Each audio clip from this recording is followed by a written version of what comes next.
off.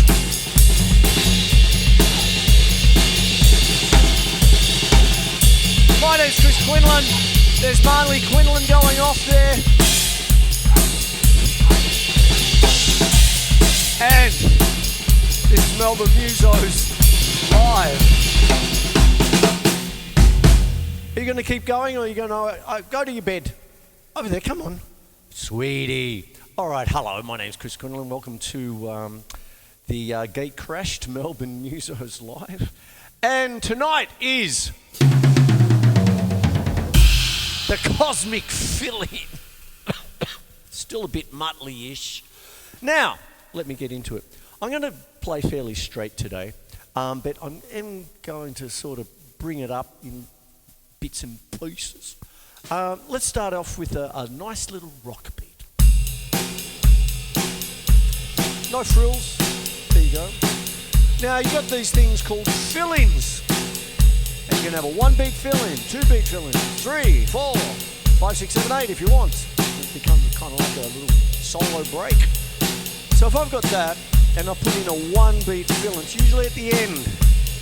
1, 2, 3, 4, yeah, no 1, 2, 3, oh yeah, no 1, 2, 3, oh yeah, no 1.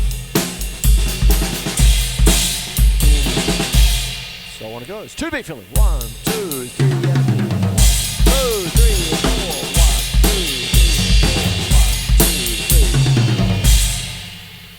4, 3-beat fill-in, 4-beat fill-in, the whole thing. 1, 2, 3, 4, what do you have to do? Now this is fairly basic and a lot of you can play it already, but what sometimes happens if you're just starting out, it's easy to think of the fill-in as a separate entity. And so what happens is you might be going and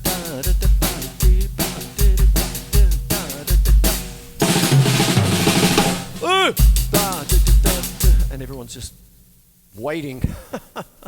What you want to try to do is make it an even flow, you see.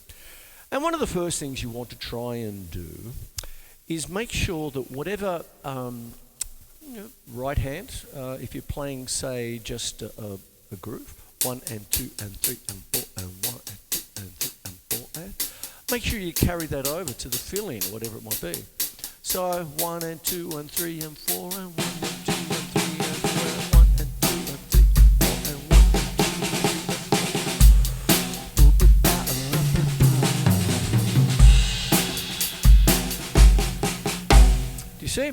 And then what happens is you start to create the flow. Another thing you can do that sometimes goes missing is keeping perhaps a 4 on the floor going as you're doing it. So you might have 1 and 2 and 3 and 4 and 1 and 2. You're not.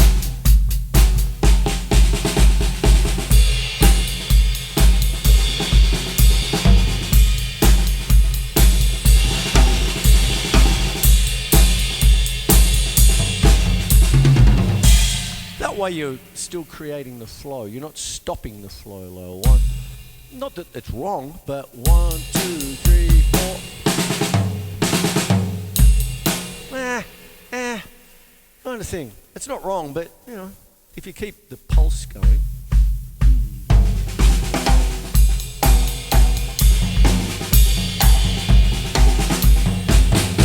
There it is. You see. Now what can also happen is instead of a fill-in, you can put in a 1, it usually comes in at the end, as I said. So if you've got a 1-beat fill-in, it'd be 1, 2, 3, fill-in. 2-beat fill-in. 1, 2, 3, and fill-in, if it's going to be in its most basic ways. What also happens is when you're starting to deal with a 3-beat lead-in, that often happens if you've got the singer doing the big woo like that at the end. It might be 1, 2, 3, 4, 1, 2. You don't want to get in their way. One of the things I'm a bit of a Who fan. Good old Keith Moon, the Loon. And what it is you'd often see the chemistry between Keith Moon and Pete Townsend. So it's a little bit like when Pete Townsend did the big swing, you'd usually hear the drums go crazy. And when you saw dun dun dun dun dun dun dun dun dun dun dun dun dun, Young Man Blues or something like that, you'd see them digging in all together. You see, so it's a little bit like call and response, Pete, you go. Okay, Keith, you go. And it's like one then the other, then one then the other. Depends on the tune, of course, but that's basically how look at what they're doing, that kind of thing. And one of the things that, Keith Moon did with his 2 bass drums was basically walk on them. Right, left, right, left, right, left, right.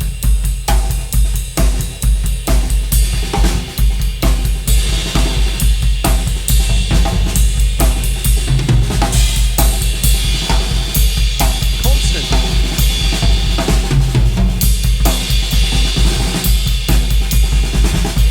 Right, left, right, left, right, left, right.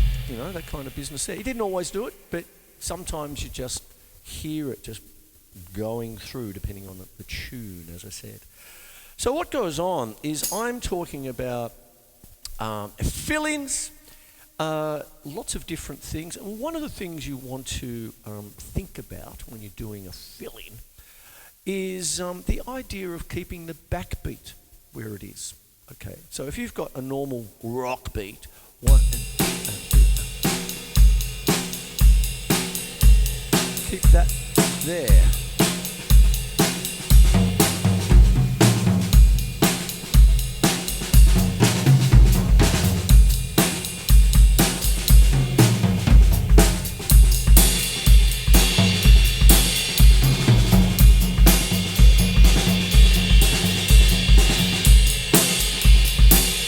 The fill-in you have when you're not having a fill-in. There you go. It can be quite... It can come in. If you've got kind of a song that is fairly straight. I remember doing Sultans of Swing a few weeks ago with me mates, Murph and the Magic Tones. And I just remember, it's really just straight. It's like,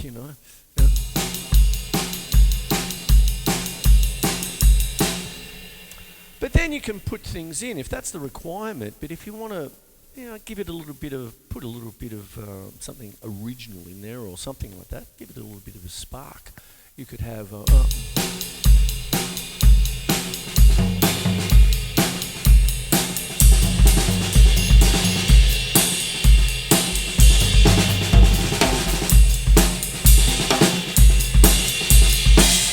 So do you see the backbeat's still there? Do you see it? Now, one of the greats who I love, Rob Hurst, and I was a mess at the start of the year when he went to the great gig in the sky, and I got to watch myself even now.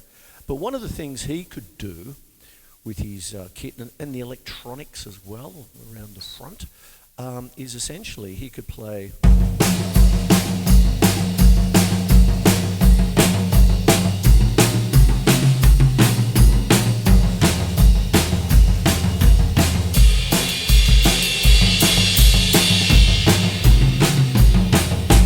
That kind of thing there, just kept it going. And of course, mixed sticking.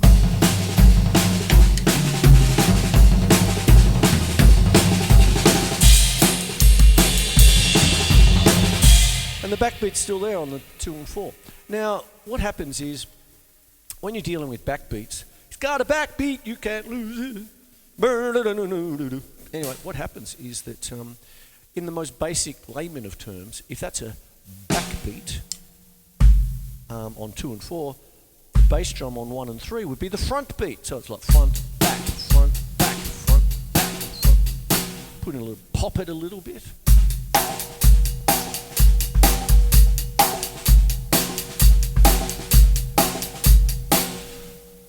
Hello, ringy snare drum. And then what can also happen is that you start putting the hi-hat perhaps on a little bit of the ands. So you've got that kind of 1 and 2.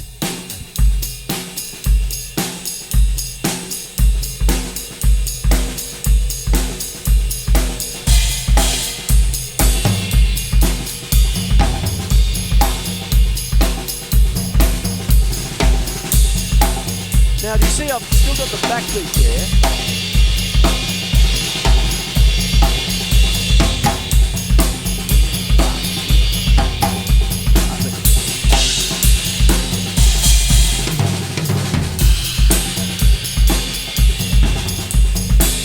And that's a little bit of what I was talking about with things like Sultans of Swing. If you've got a straight beat all the way through, but if you keep the backbeat going, it's almost like a conversation, a kind of deal, instead of just rock beat, fill in, rock beat, fill in, and that kind of thing. The cosmic fill in. And there it is there. Lucky Phil. There you go.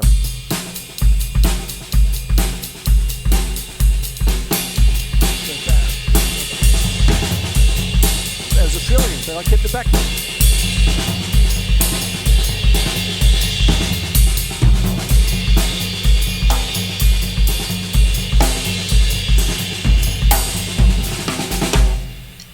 Try and keep it all flowy. So what happens now is that you can, pardon me, what can happen is, I'll just quickly go over just the things I've talked about. You can, first of all, in the most basic of ways, try and keep the flow going.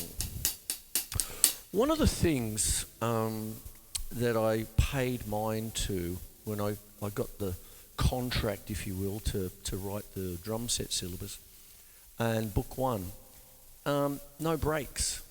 There's no stops and starts with things like a beat. I just make sure that for the first book, there's the even tapping, even if it's just even, 1 and 2 and 3, or just 1, 2, 3, 4, 1, 2, 1 and a 2 and a 3, whatever it might be. And you keep that flow going to create the groove in the earliest of days of drumming, you see.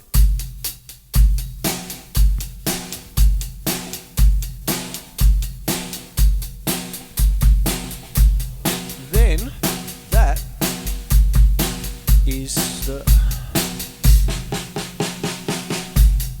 Just keep it going.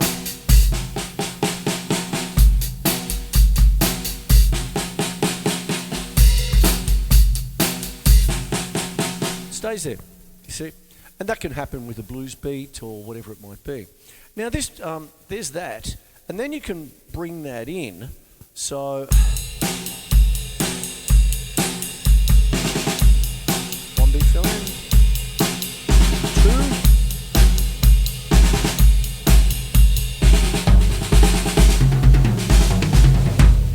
2, and then keep the 4 on the floor going, so that there's the continuity. It's not like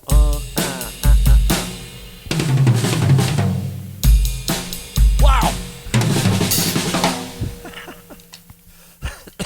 Hello, Muttley. Anyway, there you go.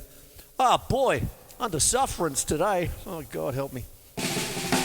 Okay, so what goes on is that when you're dealing with this, what can happen is it brings I said it before, a continuity to your drumming, you see. Now, one of the other things you want to start thinking about as well, in the basic ways, all rules can be broken. Okay, so, but what happens is if you're creating a flow based on quavers, 1, 2, 3, what am I doing? 1 and 2 and 3 and 4 and 1 and 2 and 3 and 4 and 1 and 2 and 3 and 4 and 1 and a 2 and a 3 and a 4 and 1 and 2 and 3 and 4. Super notes popped up again. 1 and 2 and 3 and 4 and 1 and 1. That stays there. If you're playing a blues beat, what happens then is that you can start dealing with 1 and I'm dealing it with triplets. 1 and the 2 and the 3 and the 4 and the 1 and the 2 and the 3 and the 4 and the 1, 2 and the 3 and the 4.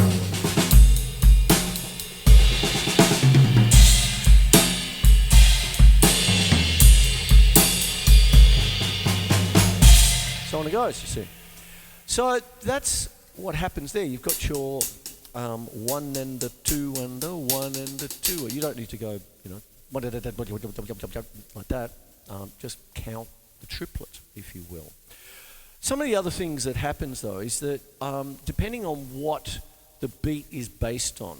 So if you're going to do, say, a shuffle, 1 to 2 to 3 to 4 to 1. I'm doing a half time. 1 to 2 to 3 to 4 to 1 to 2 to 3 to 4 to 1 to 2 to 3 to 4 to 1 and a 2 and a 3 and a 4 and a 1.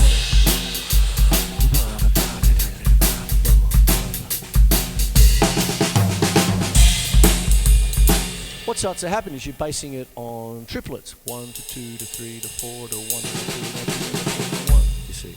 Now that can change. You get people like Ringo and stuff like that, and they might be doing a kind of a Liverpool Jangle, where it's almost like a shuffle, but when he goes in for the fill-in, he's doing semiquavers, you know, things like that.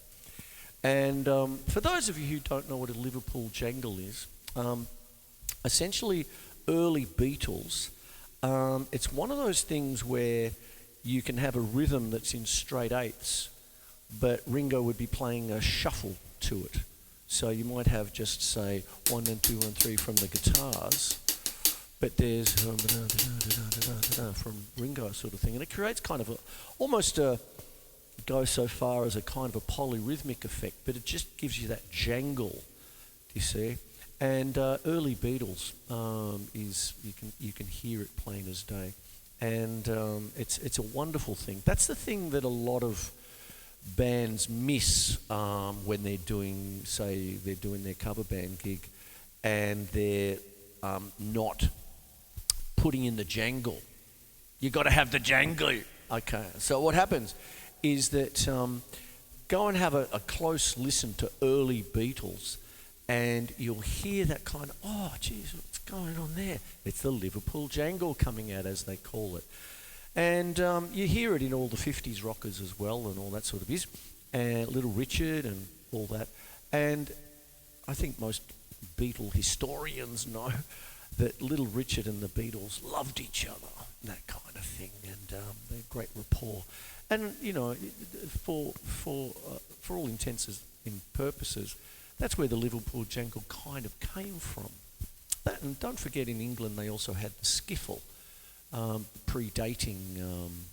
almost predating rock and roll to a certain degree. And, you know, Lonnie Donegan and people like that, you know, kings of skiffle. Even Jimmy Page of Led Zeppelin talks about that. Anyway, back to it. So what happens is this is all about the cosmic fill-in. And what we've got is basic, recapping a little, and then I've already talked about the fill-ins being a 1 beat fill-in, 2 beat fill-in, 3, 4, but then you can have a fill-in where you keep that backbeat there.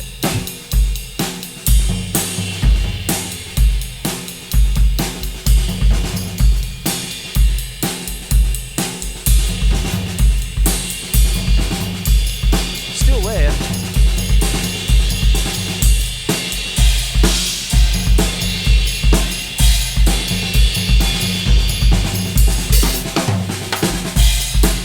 And then I've got the offbeat, 1 and 2 and 3 and 4. Now, one of the things that is where I slow down a little bit when I'm teaching, this is a tricky one to teach and a tricky one to learn, is the idea of cut time and what it really is. Okay, so when you're dealing with cut common time, what you're doing is halving the value of the notes. Okay, and then what goes on then is that when you're thinking about things like jazz, it's essentially a cut time kind of groove. When you're dealing with 1, 2, 3, 4, 1, 2, 3, 4, that kind of thing. But when you're moving between normal 4/4 or common time to cut common time, what starts to happen is that the hi-hat really can bring that out a bit. So you might be going, let me see, 1 and 2 and 3 and 4 and 1 and 2 and 3 and 4 and 1, 2, 3, 4, 1, 2, 3, 4, 1, 2, 3, 4, 1, 2, 3, 4, 1, 2, 3 and 4 and 1 and 2 and 3 and 4 and 1, 2, 3, 4, 1, 2, 3, 4, 1, 2, 3, 4, 1. The hi-hat keeps it there.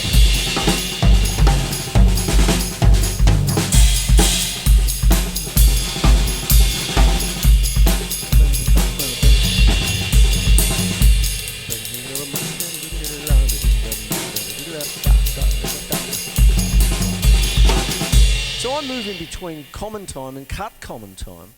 And the one thing that is the glue, if you like, is the hi-hat. Now, when you're dealing with cut common time, it's on the 2 and 4.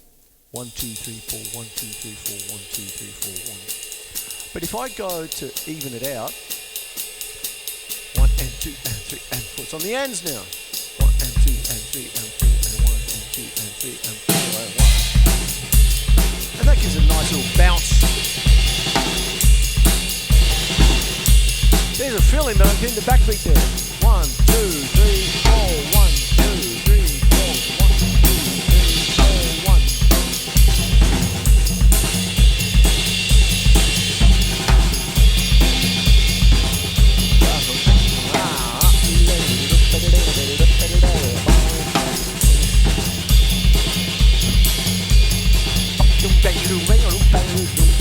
I've got my Primus on now. They're coming out. Oh, good. With Queens of the Stone Age. I think they're probably already sold out.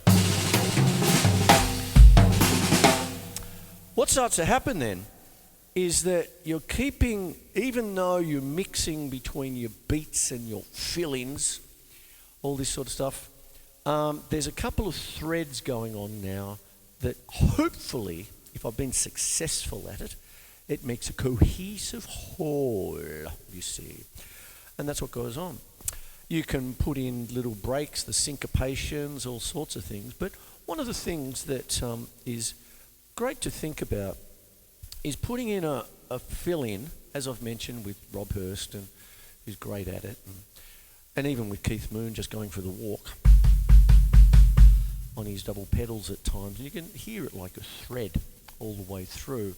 And then you put it over the top. It's not just rock beat, then a fill-in, rock beat, then a fill-in. Everything stops, do the roll, come back into the beat. No, it can actually become all part of the pot, do you see? And it's not that hard to do. It's just, I'm doing simple little things really. Like, it's not as simple as you think. You've got to work at it.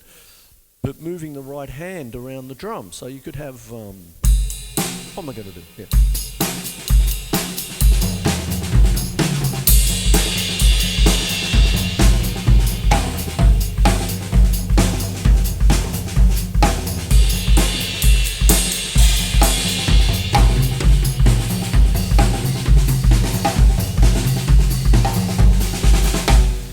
And underneath, I'm almost going into a kind of a two feel. Okay, there's that kind of stuff. All right. Well, I better think about wrapping the show up. Okay, I'm not quite so muttly this week. Oh boy, this one's got hooks on it, hanging around like a bad schmal. There you go. But what goes on? Hello, Muttley. But what goes on? Just as a quick recap. Tonight is the cosmic fill-in, okay? And what happens is that we know things like a one-beat fill-in, a two-beat fill-in. Fill-ins can be used for cues, going from a verse to a chorus back to the verse, whatever it might be. When you're dealing with certain kinds of styles, it can be quite free-flowing. When you start thinking about certain kinds of styles and start talking about some of the drumming greats like a John Bonham with Led Zeppelin or an Ian Pace with Deep Purple, you can just feel the flow of the fill-ins, and every fill-in is a little bit different and all that.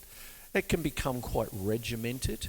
If you're dealing with, say, more prog rock, the fill-ins are actually matching the guitar line, like the old Frank Zappa business.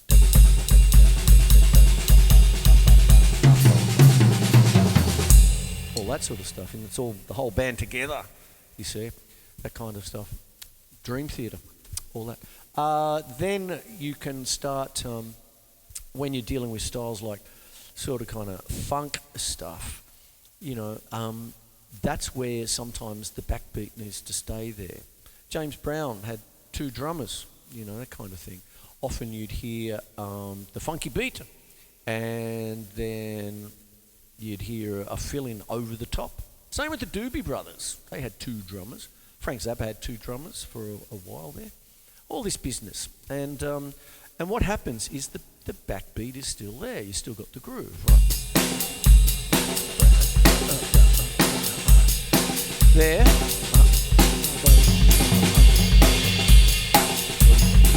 Creative dialogue.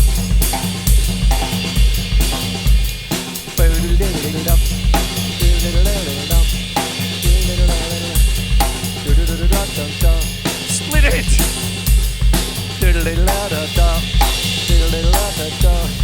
I don't want to say. Oh Oh dear. There you go. Anyway, I'm out of here. Tonight was the Cosmic Fill-In. My name's Chris Quinlan. This is Melbourne Musos live. I'm still a bit muttly, but nothing that can't be fixed by a nice glass of... Bloody hell.